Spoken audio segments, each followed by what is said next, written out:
পাঠায়। কেন পাঠায় জানো? পাঠায় এই জন্যে যে সে শুনছে যে তার সন্তান যদি একজন আলেম হয় তার সোয়াবের ভাগে হয়তো সে জান্নাত পাবে।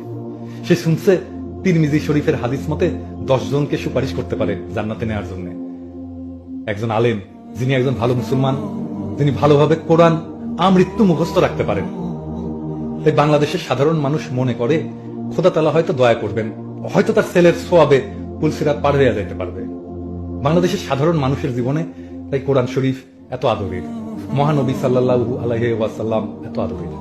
তাই সে মাদ্রাসার ওই ছোট ছোট সলপল ওদের মহব্বত করে ডাকে, কি জানো কি বলে ডাকে? কোরআনের পাখি। আর সেই মাদ্রাসার বাচ্চাদের তুমি পাখির মতো গুলি করে মারছো। তুমি ছাত্রদের ওস্তাদদের জেলে দিছো। সাধারণ মানুষ তোমাকে কোনোদিন ক্ষমা করবে? শোনো শুভু, তুমি মুরব্বী মানুষ, ছোট হয়ে মুরব্বীদের উপদেশ দেওয়া আমার মানায় না। তাও তোমার হাউস, তুমি দেশ চালাবা। দেশ কেমনে চালাইতে হয় জানো?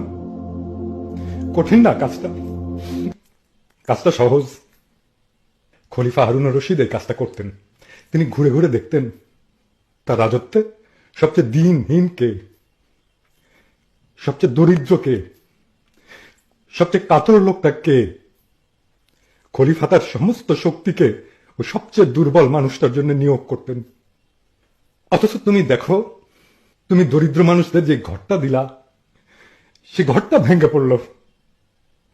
বানাইছো, মেলা গর্ব করছো সেগুলো নিয়া, কিন্তু একদিনেও সে ঘরগুলায় ঢুকছিলা তুমি? ঢুকো নাই তো। বড়লোকদের বিল্ডিং বানাইছো অনেক। এই যে কাকরাইলে বিচারপতিদের নজর কাড়া বিল্ডিং বানাইলে আমি গেছিলাম, ওইটা তো ভাঙে না। গরিবের ঘরটাই ভাঙে।